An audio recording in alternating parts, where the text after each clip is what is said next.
मुझे पता है कि आपको दो स्पीकर्स की बड़ी इंतजार है, एक मेलू और एक डीजल।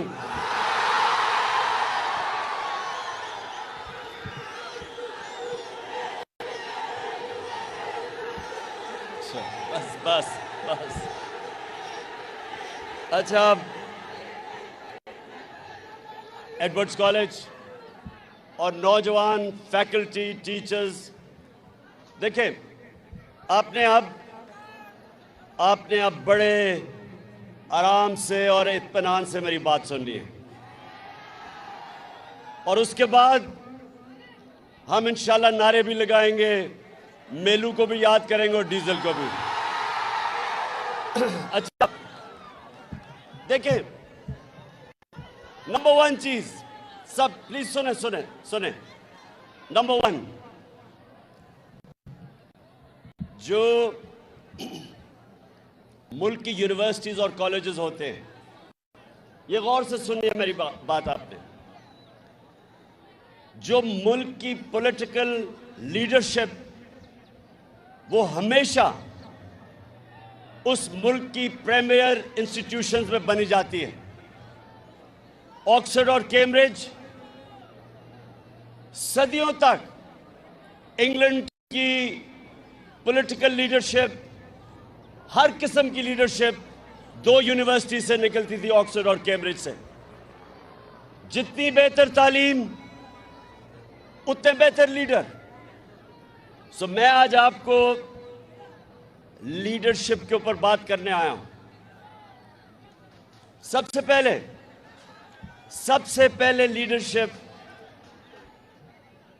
आपको याद रखना होगा,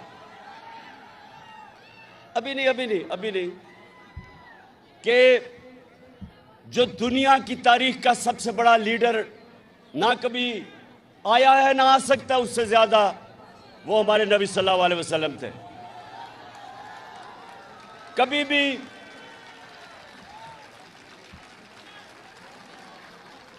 एक किताब है अंग्रेजी की, 100 ग्रेटेस्ट मैन।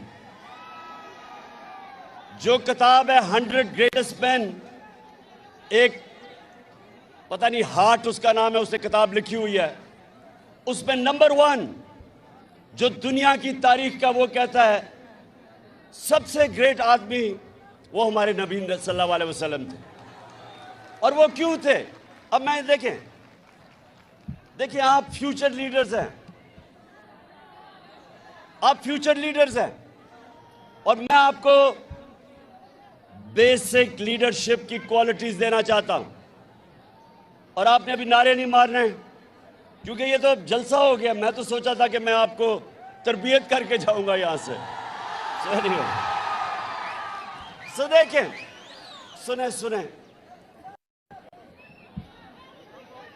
जो हमारे नबी सल्लल्लाहु अलैहि वसल्लम ने पहली चीज मदीना के अंदर की, वो थी रूल ऑफ लॉ, कानून की बालादस्ती, इंसाफ, अदल।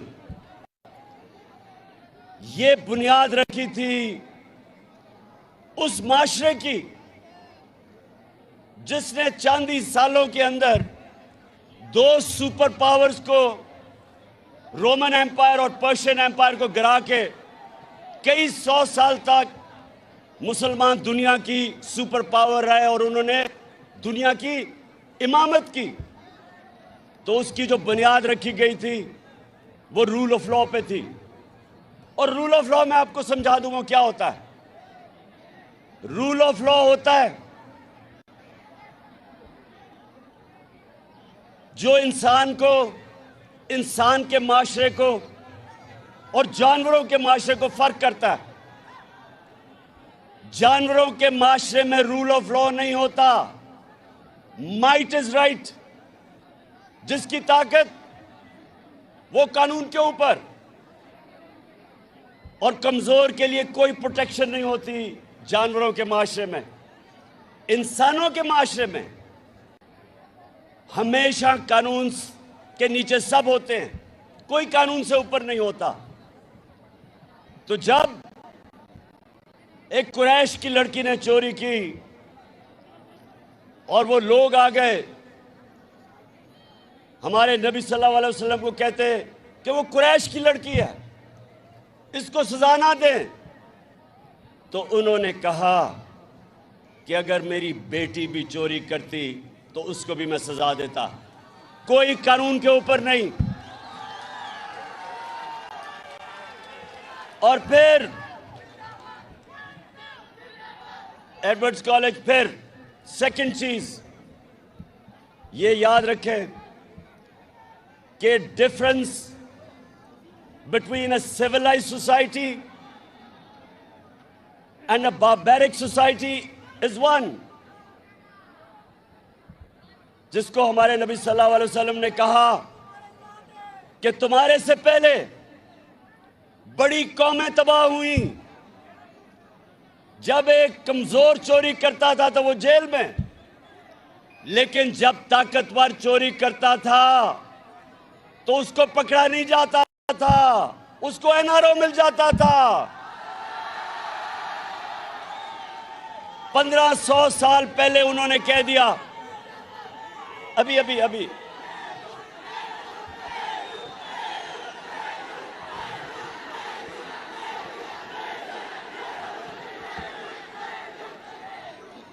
मुझे पता है आपने मेलू को दावत दी हुई है या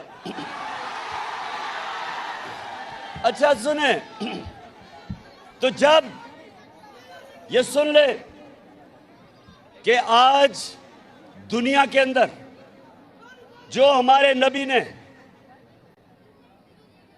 1500 साल पहले कहा था, आज एक यूनाइटेड नेशंस के सेक्रेटरी जनरल, उसके नीचे एक पैनल जिसको कहते हैं फैक्ट टाइप पैनल, उसकी ड्यूटी लगी कि दुनिया में बताएं कि क्यों अमीर और गरीब मुल्कों के बीच में फासले बढ़ते जा रहे हैं। उस पैनल को कहा कि रिसर्च करो कि गरीब मुल्क क्यों गरीब होते जा रहे हैं और अमीर मुल्क क्यों अमीर होते जा रहे हैं। तो पैनल की फाइंडिंग ये थी कि गरीब मुल्क इसलिए गरीब हो रहे हैं, इसलिए नहीं कि वसाइल की कमी है, इसलिए गरीब हो रहे हैं कि वहां के जो रूलिंग एलीट,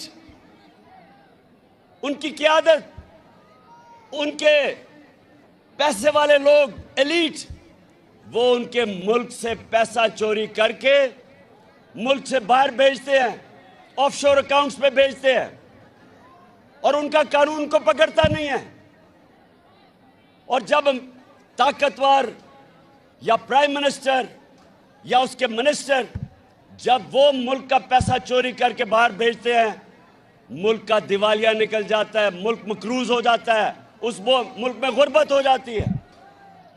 तो अभी अब जरा सुने, अभी एक पाकिस्तान सारी कौम के सामने आज, एडवर्ड्स कॉलेज सुनो, सारी कौम के सामने आज हमारे जो आने वाले दिनों में तबाही का रास्ता है वो आपके सामने आ रहा है कि बड़े बड़े डाकू जो चोरी करके इस मुल्क का पैसा बाहर ले गए थे, इनको एनआरओ दिया गया, इनको डील करके इनके केसेस खत्म किए गए। मेफेयर की अपार्टमेंट्स जो पैनामा पेपर्स के अंदर पकड़ी गई थी, अरबों रुपए की, लंदन के सबसे महंगे इलाके में जो 4 अपार्टमेंट्स, जिसके ऊपर जब मरियम से पूछा गया तो उसने कहा मेरे पास लंदन तो छोड़े पाकिस्तान में कोई प्रॉपर्टी नहीं है। और जब पैनामा में अपार्टमेंट्स पकड़ी गई तो उसका भाई हुसैन कहता अल्हम्दुलिल्लाह ये हमारी अपार्टमेंट्स और मरियम इसकी मालिका है। आज हमारे पाकिस्तान में अदालत में उसको बरी कर दिया। अब आज हम सारे सवाल पूछ रहे हैं,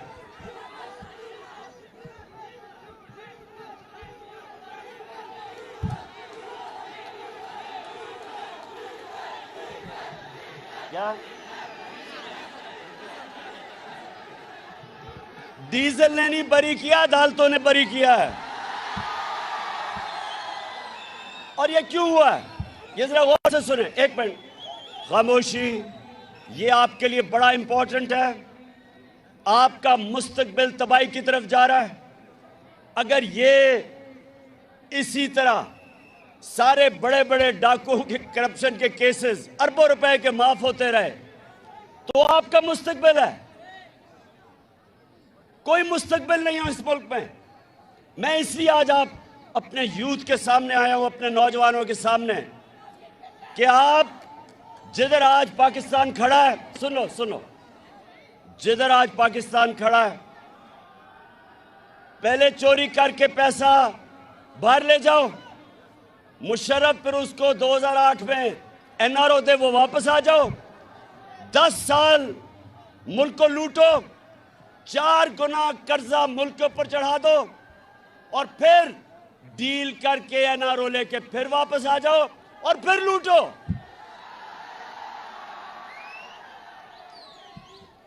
किसी भी मुल्क में जब ये होता है कोई मुस्तकबिल नहीं है उस मुल्क का, क्योंकि मुल्क मकरूज हो जाता है। ये लोग इनके बच्चे अरबोपति बन जाते हैं। अब इन्होंने जो एनआरओ लिया है, ये सुने एडवर्ड्स कॉलेज, 1100 अरब रुपया, 1100 अरब रुपया जो इस कौम का चोरी हुआ था वो माफ हो रहा है, वो सब माफ हो रहा है। चंद सौ लोगों की जेब में, चंद सौ लोगों की जेब में 1100 अरब रुपया चोरी का जाएगा और कौम आज पाकिस्तान की बदतरीन महंगाई में डूब रही है। कौम नीचे जा रही है, कर्जों में डूब रही है, महंगाई में डूब रही है, इकोनॉमी नीचे जा रही है। और ये थोड़े से लोग 1100 अरब रुपया इनकी जेब में गया। इसलिए मेरे पाकिस्तान के नौजवानों सुन लो, स्टूडेंट्स, आपका मुस्तकबिल अगर ये होता रहा, इस मुल्क में कानून इन्होंने क्या बनाया है, ये सुने जरा। 2 चेंजेस किया है इन्होंने कानून के अंदर। एक चेंज किया है कि कोई बाहर से इंफॉर्मेशन आए, मसलन किसी का पैसा बाहर पड़ा हो चोरी का और बाहर से पैसा आए तो वो एडमिसिबल नहीं है। इसका मतलब कोई इंफॉर्मेशन बाहर से आए, इन्होंने कानून पास अपने आप को बचाने के लिए किया है कि वो एडमिसिबल नहीं है। और दूसरा, सारी दुनिया में वाइट कॉलर क्राइम पकड़ने के लिए अगर मैं गवर्नमेंट में हूं, मेरे सासे मेरी आमदनी से बहुत बढ़ गए हैं, तो मेरी जिम्मेदारी होती है बताए कि किधर से पैसा आया। इन्होंने वो कानून चेंज कर दिया। अब इनको पता है कि ये सारे जो 4 अरबों रुपए के महलात लंदन में, इनको पता है ये शरीफ खानदान के हैं, लेकिन ये कह रहे हैं नैब को कि तुम साबित करो कि इनके, वो कर ही नहीं सकते। इसका मतलब कि व्हाइट कॉलर क्राइम पकड़ी जा ही नहीं सकती। इसका मतलब कि पाकिस्तानियों को एक पैगाम दिया है कि अगर डाका मारना है तो बड़ा डाका मारो, छोटा चोर सिर्फ पकड़ा जाएगा, बड़ा डाकू यहां नहीं पकड़ा जाएगा। और आज मैं इस मुल्क के जो मुहाफिज हैं, मैं आज उनसे सवाल पूछता हूं, कि क्या अगर डाकू एक घर को लूट रहे हो तो क्या चौकीदार कह सकता है कि मैं न्यूट्रल हूं?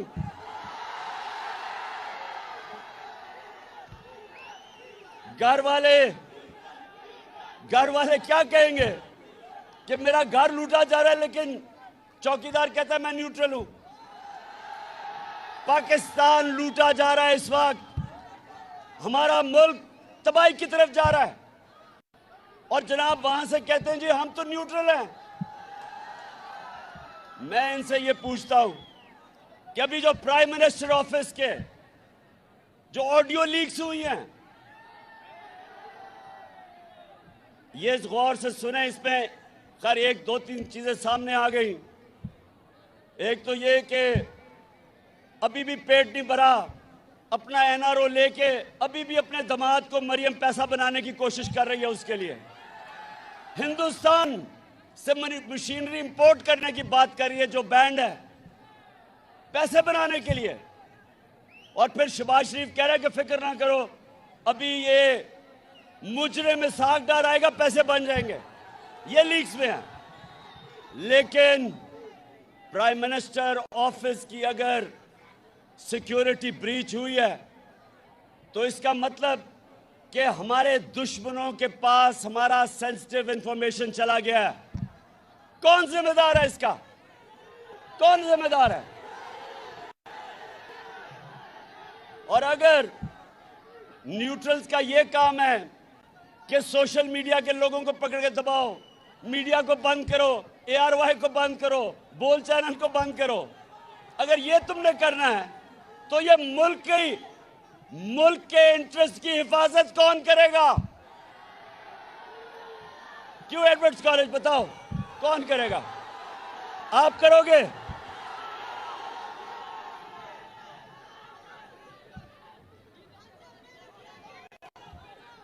तो एडवर्ड्स कॉलेज, मैं ये चाहता हूं, ये अपने ज़हन में डाल लो, जब भी कोई कहे ना कि मैं सियासी नहीं हूं, जब भी वो कोई कहे कि मैं गैर सियासी हूं, तो ये समझ रहा हूं कि उसमें और जानवर में कोई फर्क नहीं है।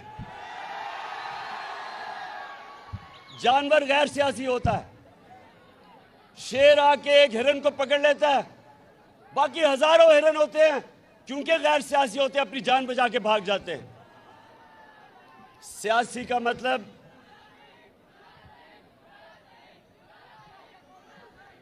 एरिस्टोटल ने 2500 साल पहले, एडवर्ड्स कॉलेज सुनो, बहुत बड़ा स्कॉलर था ग्रीक, एरिस्टोटल। 2500 साल पहले वो कहता है कि अगर माशरे में जुल्म और नाइंसाफी हो तो सब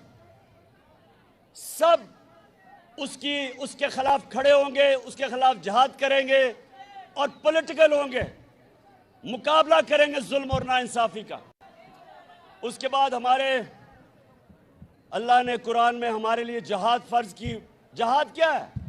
जुल्म का मुकाबला करना, नाइंसाफी का मुकाबला करना। जो माशरा जुल्म और नाइंसाफी के खिलाफ नहीं खड़ा होता, उस माशरे में और भेड़ बकरियों में कोई फर्क नहीं होता। हुक्म है ऊपर वाले का कि इस तरह की जब नाइंसाफी हो तो सब शहरी उसके सामने खड़े हों, और जब आप जुल्म का मुकाबला करते हैं, जुल्म खत्म हो जाता है। जब जुल्म के सामने सर झुकाते हैं, माशरा तबाह हो जाता है। और मैं एडवर्ड्स कॉलेज आप सबको कहूंगा कि आगे ये सवाल पूछें कि इस मुल्क में जिधर बड़े बड़े डाकुओं को बार बार एनआरओ मिलता है, इंसाफ का निजाम पकड़ नहीं सकता। जो मुल्क में ताकतवर अपने आप को ताकतवर बना के बैठे हुए हैं मुहाफिज, वो कहते हैं हम न्यूट्रल हैं। वो मुल्क का क्या मुस्तकबिल होगा? जैसे ही पिछले 5 महीने में जब से ये इंपोर्टेड हुकूमत आई है, रुपया 33% गिरा है। यानी अगर आपके बैंक में 100 रुपया था तो वो सिर्फ 67 रुपया रह गया। और अगर आपके पैसे बाहर पड़े थे डॉलर्स में और लंदन में और ऑफशोर अकाउंट्स में, तो पाकिस्तान के लिहाज से 33% आपकी आमदनी में इजाफा हुआ है। तो यहां लोगों की दौलत में कमी, उधर इजाफा। और हम अगर ये चुप करके कहेंगे जी हम तो गैर सियासी हैं, तो फिर जो भी मुश्किलात जुल्म इस माशरे पे होते रहेंगे, हम जिम्मेदार हैं उसके। तो इसलिए आज मैं सबके एडवर्ड्स कॉलेज ये याद रखना, आज मैं जो कह रहा हूं कि इंशाअल्लाह मैं सारी कौम को तैयार कर रहा हूं, कॉल दे रहा हूं इस इंपोर्टेड करप्ट हुकूमत के खिलाफ।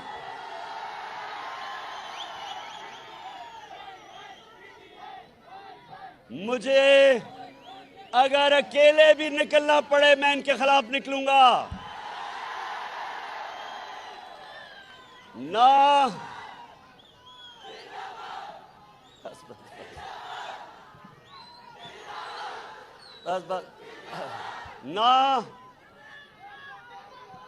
मुझे अपनी सारी कौम को कहना चाहता हूं कि अगर मुझे किसी चीज का खौफ नहीं, ना मुझे जेल का खौफ है, ना मुझे अपनी जान की कुर्बान करने का खौफ है, कौम को भी नहीं होना चाहिए। क्योंकि हमारा जब अल्लाह से आप दावा करते हैं ला इलाहा इल्लल्लाह कि नहीं है कोई सिवा अल्लाह के, कोई खुदा अल्लाह के सिवा नहीं है, किसी के सामने नहीं झुकते सिवाय अल्लाह के, आपके अल्लाह खौफ दूर कर देता है। तो मैं अपनी कौम को भी आज तैयार कर रहा हूं कि मैं किसी सूरत ये जो मेरी कौम पे डाका डाला जा रहा है इन चोरों का, मैं ये कभी नहीं एक्सेप्ट करूंगा और मैं अपनी कौम को तैयार करूंगा। कॉल की सारे मेरे इंतजार करना, और जब मैं कॉल दूंगा इंशाअल्लाह उसके बाद कोई वापसी नहीं होगी।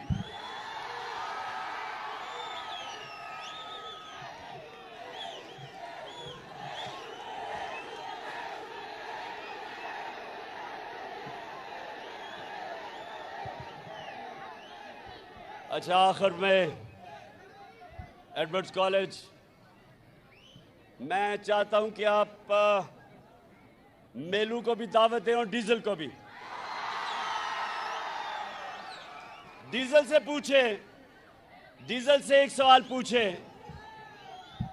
कि अल्लाह तो हमें वाज़े तौर पे कुरान में हुक्म देता है अमर बिल मारूफ, अच्छाई के साथ खड़े हो और बुराई के खिलाफ खड़े हो, तो तुम डीजल साहब चोरों के साथ कैसे खड़े हो गए हो? और मेलू से पूछो कि मेलू तुम्हारा तो जो बड़े थे वो बादशाह खान था, एक बड़ा लीडर था, तुम ये किधर जाके एक मुजरिम, एक सजा याफ्ता नवाज शरीफ के चेले बन गए हो? पूछे उसे। और एडवर्ड्स कॉलेज, मैं आप सबको आखिर ये कहता हूं, आपने बनना है फ्यूचर लीडर्स, और आपने हमेशा इंसाफ के साथ खड़ा होना है, जुल्म का मुकाबला करना है, हमेशा आपने अच्छाई के साथ, अमर बिल मारूफ, अच्छाई के साथ खड़ा होना है और बुराई के खिलाफ जहाद करनी है। पाकिस्तान जिंदाबाद।